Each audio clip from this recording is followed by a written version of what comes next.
Hey everyone, welcome to another video. Today we're going to talk about issue number 40 of X-Force, written by Benjamin Percy. But before we dive into the story, I want to ask you a favor. If you enjoy this video, please leave a like and a comment to help the channel grow. So with that said, it's a new day for X-Force, as Sage has taken over as leader, with Colossus joining as a liaison for the Quiet Council, and Laura Kinney is reluctantly entertaining Sage's offer to join.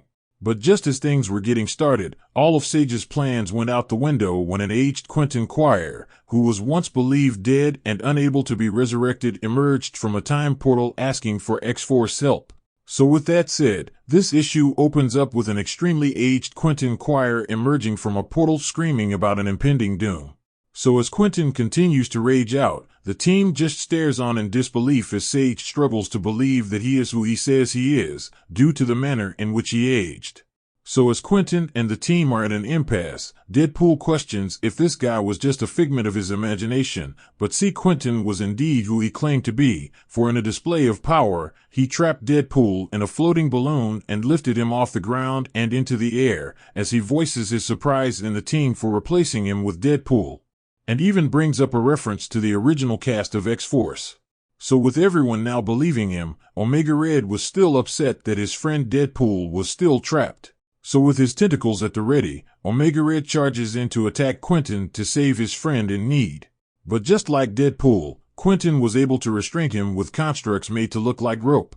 So with Omega Red hogtied to the ground, Quentin approached X-23 and stated that he needed the X-Force, even if its roster is stacked with nobodies and knockoffs, has been, and never wills.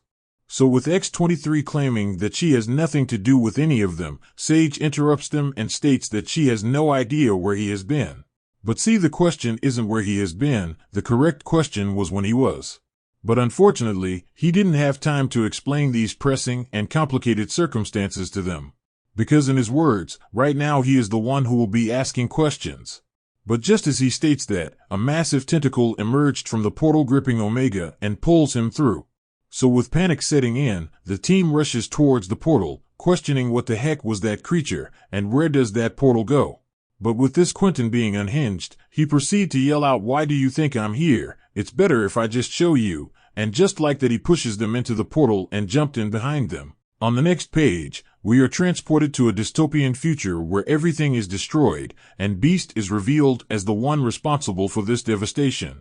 Meanwhile, Deadpool is still floating above Krakoa in a psychic balloon until it suddenly pops, causing him to crash to the ground below, trapping him in Krakoa, while the focus shifts back to the future where Quentin warns the team to move quickly and quietly, as danger lurks around every corner.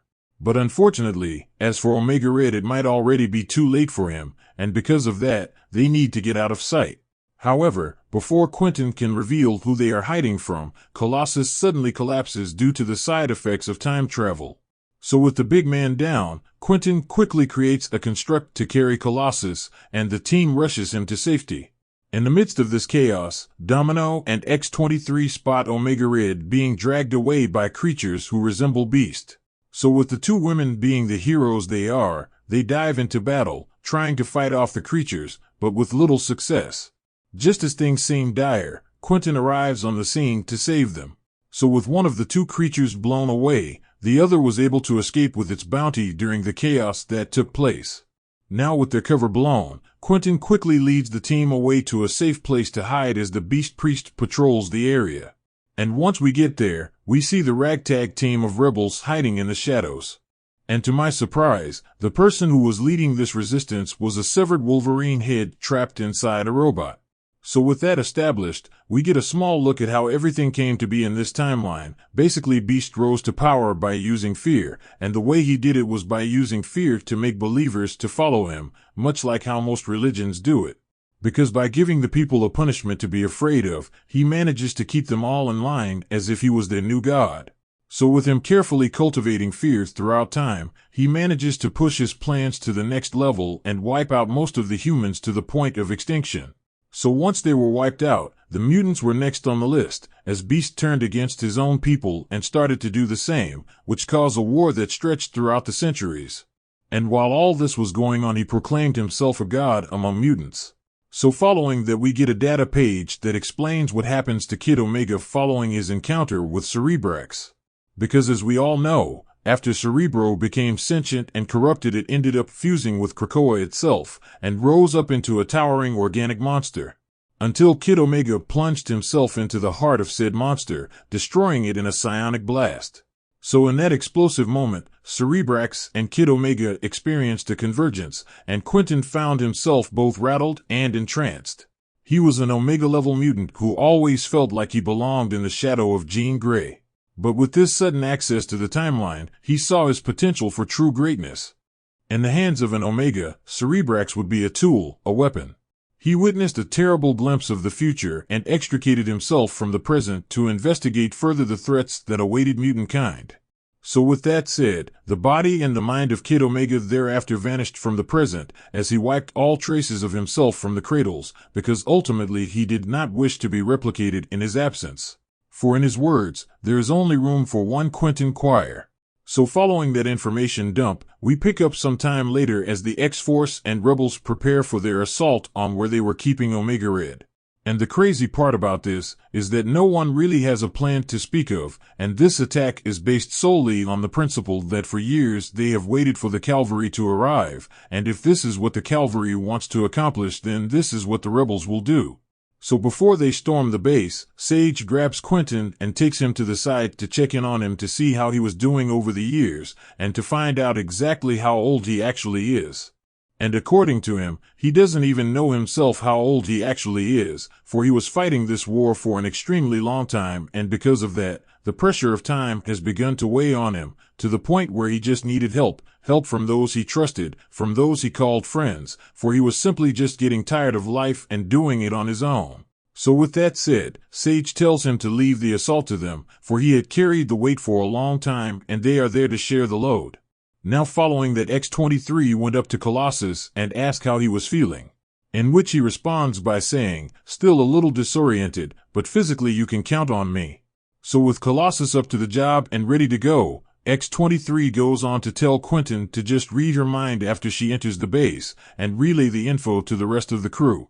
So with everyone's jobs clear, Colossus and X-23 gear up for the fastball special and launches her over the wall deep into Beast's lair as the rest of the forces storm the base. And after a quick battle, the rest of X-Force and the rebels made it inside only to see X-23 sitting unharmed, for she wasn't really needed at all. For the God of Mutants manages to eat Omega Red, but with him being a killing machine and all, he just ended up ripping his way out of Beast's stomach, killing the creature in the process.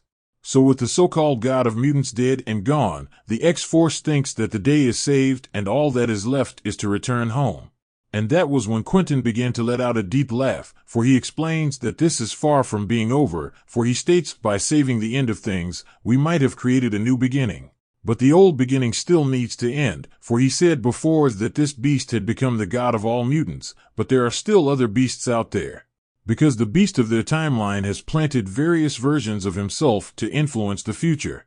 For these experimental hatchlings and mutants wait and observe everything as they scheme. And eventually, they emerge when the time is right. So because of that, we have to work our way back to the beginning of the end, to root out his infection of the timeline. So with their task laid out before them, they all enter the portal as they set off into the unknown, because even though Quentin can't tell them exactly what they will have to encounter throughout the time stream, he could ensure them the worst has already happened, which means it is still yet to come. So with that said, issue number 40 of X-Force comes to an end. So down in the comment section below, let me know your thoughts about this issue and what predictions you could have moving forward. So with that established, I hope you enjoyed this video, and please don't forget to leave a like and a comment if you want to see more videos like this. Thank you for watching, and I'll see you in the next video.